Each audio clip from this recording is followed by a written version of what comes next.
Election commission का मौक़िफ़ आया है। इलेक्शन कमीशन का मौक़िफ़ आया कि आ गया है। उन्होंने कहा कि ऐसा तासर दिया जा रहा है कि हमने पीटीआई का जो पीटीआई के जो चेयरमैन थे उनको तस्वर कर लिया बैरिस्टर गौर को। उन्होंने कहा कि हमने बैरिस्टर गौर को चेयरमैन तस्वर नहीं किया, बल्कि उनके इंट्रा पार्टी इंतखाबात का जो मामला है वो इलेक्शन कमीशन में चल रहा है और पीटीआई इसमें डिलेइंग टैक्टिक्स इस्तेमाल कर रही है। नहीं, देखिए ना तो पीटीआई का है बात असल में कि सुप्रीम कोर्ट इंटरप्रिटेशन करती है तमाम कानून साजी की। हम कानून बनाने वाले लोग हैं, जो पार्लियामेंट में खड़े हैं, हम कानून बनाने वाले लोग हैं। कानून की आईनी तशरीह आपको सुप्रीम कोर्ट ने करने देती है। सबसे सुपीरियर फोरम जो है वो सुप्रीम कोर्ट है। अब सुप्रीम कोर्ट ने आज हमारे 41 MNAs को एस पीटीआई मान लिया है। पहले भी 39 को मान लिया था, हमें पीटीआई डिक्लेयर कर दिया था। हमें तो हमारा बल्ले का निशान भी वापस कर देना चाहिए। और ये देखिए, ये गलत सलूक है कि कुछ पार्टी के नुमाइंदे बगैर किसी उसके तहयात अपने पार्टी के चेयरमैन है, लेकिन पीटीआई का जो इलेक्शन होता है उसको बार बार नल एंड वाइड कर दिया जाता है। बस करते हैं पीटीआई के साथ जुल्म करना। पीटीआई एक सबसे बड़ी पाकिस्तान की जमात है, इसने सबसे ज्यादा वोट लिया है 8 फरवरी को। और जब भी जल से जुलूस पाकिस्तान में होते हैं, सबसे ज्यादा आवाम इमरान खान के कहने के ऊपर इकट्ठी होती है। वो एक रेफरेंडम होता है, उस रेफरेंडम को, अवामी रेफरेंडम को पाकिस्तान की तहरीक इंसाफ पाकिस्तान की सबसे बड़ी पार्टी है, इसमें मजीद डिलेइंग टैक्टिक्स नहीं करनी चाहिए। आप इधर से ट्विस्ट करें, उधर से डिले करें, मगर मसल्लमा हकीकत यही है कि पाकिस्तान तहरीक इंसाफ सबसे बड़ी पार्टी है, सबसे बड़ा इसका वोट बैंक है और इसका लीडर इमरान खान है। तो जो सुप्रीम कोर्ट ने आज अपने फैसले की तशरीह की है, बेहतर ये कि हमें एज पॉलिटिकल पार्टी जो कि हम डिक्लेयर्ड है और हमारे MNA 41 का मजीद जो नोटिफिकेशन है एक्सेप्ट कर दिया जाए और हमें ऐवान में भी हमारी मैडम मान नहीं रहे। वो कह रहे हैं कि हमने एक्सेप्ट ही नहीं किया। मैडम बैरिस्टर गौर को चेयरमैन एक्सेप्ट ही नहीं किया। अली अमीन गंडापुर साहब की जानब से एक अफगानिस्तान से मुतल्लिक बयान सामने आया, तो क्या ये रियासत को चैलेंज नहीं कर रहे? कल वज़ीर-ए-आज़म आज़ाद कश्मीर उठ के कहे कि मैं अकेला जाके इंडिया से मुज़ाकरात कर रहा हूँ। तो जब आपके घर में आग लगती है ना, जब आपके घर के ऊपर हमला होता है, जब आप कभी ड्रोन अटैक्स में लाशें उठाते हैं, जब आप कभी मिसाइल हमलों में लाशें उठाते हैं, जब आपको कभी सीधी गोलियां मारी जाती है। KPK के सूबे ने सबसे ज़्यादा कुर्बानियाँ दी हैं। 80,000 से ज़्यादा हमारे लोग शहीद हुए हैं, जिसमें हमारे फौजी जवान भी है, पुलिस भी है। पूरी बात सुन लेना। तमाम जो पाकिस्तान के अंदर जो लोग इस वक्त जिन्होंने कुर्बानी दी, जदोजहद की है, हमारे पुलिस के लोग, हमारे आर्मी के लोग, हमारे स्कूलों के बच्चे, हमारे बाज़ारों में लोग, मस्जिदों में लोग शहीद हुए हैं। सबसे ज़्यादा उसका हिस्सा KPK का रहता है। KPK को ज़बरदस्ती आइसोलेट करने की कोशिश की जा रही है। अगर CM KPK इस वक्त अपने सूबे का मुकदमा लड़ रहे हैं और वो कह रहे हैं कि मेरे सूबे में अमन कायम करना चाहिए, मैं समझती हूँ कि फेडरेशन का रोल अदा करते हुए CM KPK को फोरम दे, प्लेटफॉर्म दे, उसकी मदद करें, उसको आइसोलेट मत करें। लाशें सब ने उठाई है, KPK भी पाकिस्तान का है, पंजाब भी, सेंटर भी। अगर कोई इसको एक इकाई जोड़ सकती है तो वो पाकिस्तान तहरीक इंसाफ है और पाकिस्तान तहरीक इंसाफ का इस वक्त KPK में हुकूमत है। असूली तौर पर तो पूरे पाकिस्तान में है, लेकिन चलो आपने फॉर्म हमारे चेंज किए, आपने फॉर्म 47 वालों को हटाया, तो CM KPK के साथ इस तरह का सलूक मत करें, उसको फोरम दे। जहाँ तक दूसरी बात है, अफगानिस्तान की बात या किसकी बात है, मेरा आपसे एक सवाल है।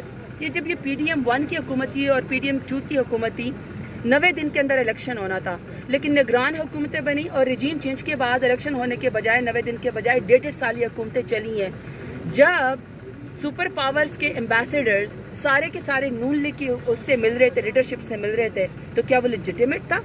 CM KPK तो एक इलेक्टेड CM है, कोई छुप आके वो किसी से मुज़ाकरात नहीं करा, आपकी मीडिया के सामने, फोरम के सामने, सबके सामने मुज़ाकरात कर रहा है, तो कोई बंद दरवाजों के पीछे तो नहीं हो रहा। जब PMNN की हुकूमत थी, जब वज़ीर दाखिला जो है वो इनके अपने थे, हमें इस बात का पता है। अभी आप मोदी की तकरीरें निकाल लें, वो कहता है कि पाकिस्तान की सिक्योरिटी मैंने देख ली, मैं इनके पाकिस्तान के अंदर दाखिल हुआ। और वो बाय द वे मोदी पगड़ी बदल भाई हैं नवाज शरीफ के, वो पाकिस्तान में बगैर फॉरेन मिनिस्ट्री और इंटीरियर मिनिस्ट्री के कैसे दाखिल हुए? सज्जन जंदाल यहाँ पे मरी के अंदर बैठ के पाकिस्तान में नवाज शरीफ के साथ कैसे डील करते रहे? तब पाकिस्तान की सालमियत को खतरा नहीं है। लेकिन अगर एक इलेक्टेड CM KPK बार बार दरख्वास्त कराए कि मेरे सूबे के अंदर लॉ एंड ऑर्डर का इशू है, हम लाशें उठा के थक गए, हमने अमन कायम करना है, आप उसको आइसोलेट करें बजाय इसके कि आप उसकी मदद करें, तो बजाय इसके ऊपर मदद की जाए, इसको इस तरह का अना का मसला ना बनाए। आपको इनको असल में मसला है वज़ीर आला KPK अली अमीन गंडापुर से, क्योंकि वो इलेक्ट हो गया है। इनको आदत है सिलेक्टेड लोगों की, इनको आदत है जो इनके साथ एक ही प्लेट में खाते हो। जारी बात है, एक तरफ एक टिकटॉकर जो है वो चिट्टी अनपढ़ वज़ीर आला है, क्या कर दिए पंजाब में उसकी, हर एक को तो यरगमाल बनाए। कच्चे के डाकू उससे ज्यादा ताकतवर है, उसके भी टिकटॉक अकाउंट है, उसके भी यूट्यूब चैनल है, मरियम नवाज के भी यूट्यूब और टिकटॉक के चैनल हैं, वो भी पैगाम देते हैं, ये भी पैगाम देते हैं। कारकर्दगी के ऊपर अगर जाना तो फिर सीरियस गुफ्तगू यही है। मेरा अपना भाई शहीद हुआ है, मैं मुतालबा करती हूँ, मेरा अपना भाई शहीद हुआ है, 21 साल उसकी उम्र थी। हमने डेड बॉडीज उठाई हैं, हमने KPK के लोगों ने, देखिए मेरा पश्तून वजीर कबीले से ताल्लुक है। एविडेंस तो तमाम अफगानिस्तान से मुतल्लिक दहशतगर्दी के तमाम सबूत सामने तो फिर आई एम सॉरी टू से, फिर जो मैं बार फिर मैं एक ही डिमांड करती हूँ कि यहाँ पे फॉरेन मिनिस्टर आए, असम्बली के फ्लोर पे पूरा हफ्ता आप अमन के नाम पे, आप फॉरेन पॉलिसी के नाम पे आप दें, आप मीडिया को गैलरीज के अंदर बिठाया जाए, आप जितना ये जो सोशल मीडिया यूट्यूब चैनल इस्तेमाल करते हैं आप सबको यहाँ गैलरी के अंदर बिठाया जाए।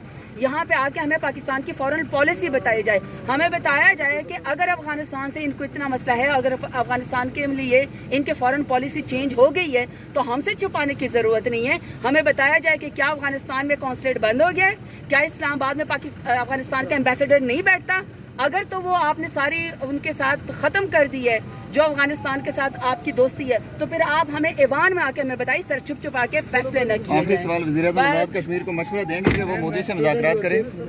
मैं मशवरा दूंगी कि यहाँ फॉर्म 47 वाले वज़ीर-ए-आज़म को कि अगर आप ज़बरदस्ती कुर्सी पे बैठ ही गई है तो आप बूट पॉलिश करने के बजाय अमूर मुमलकत चलाएं, आप उसके भी कश्मीर की भी फिक्र करें, आप बलूचिस्तान की भी फिक्र करें। बलूचिस्तान में 23 लोग पंजाब के ID कार्ड चेक करके शहीद किए गए हैं। आप पंजाब की भी फिक्र करें, कच्चा के डाकू आपसे ज्यादा ताकतवर है। आप KPK की भी फिक्र करें क्योंकि KPK में जो है वो लोग शहीद हो रहे हैं इस वक्त। लकी मरवत के आप जरा मनाजर दिखाएं ना, आप जरा बनो के मनाजर दिखाएं ना, तो इसलिए बेहतर तो ये कि आप सबको भी एक्सेस दी जाए।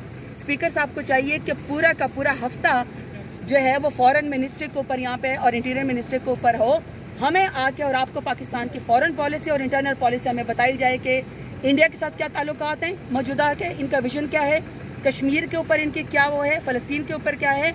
और आई एम सॉरी टू से, जब इस्माइल हानिया की शहादत हुई थी ना तो फॉरेन मिनिस्ट्री में इतना दम नहीं था कि उसको कंडेम कर सके। यहाँ पर उसको पार्लियामान की ज़रूरत पड़ी थी, जिस पार्लियामान के ऊपर PMLN की इमा के ऊपर 10 सितंबर को सानिया पार्लियामेंट हुआ था और यहाँ पे लोगों को घसीटा गया था इलेक्टेड नुमाइंदों को, तब पार्लियामान की ज़रूरत गई थी आपको फ़लस्तीन की करारदाद के लिए। तो बेहतर है हौसला करें, हमें और आपको पंजाब का, सिंध का, KPK का, कश्मीर का सारे के सारे में पॉलिसी बताई जाए, इंटरनल और एक्सटर्नल पॉलिसी भी में बताई जाए। थैंक यू जी, बहुत शुक्रिया आपका, थैंक यू सो मच।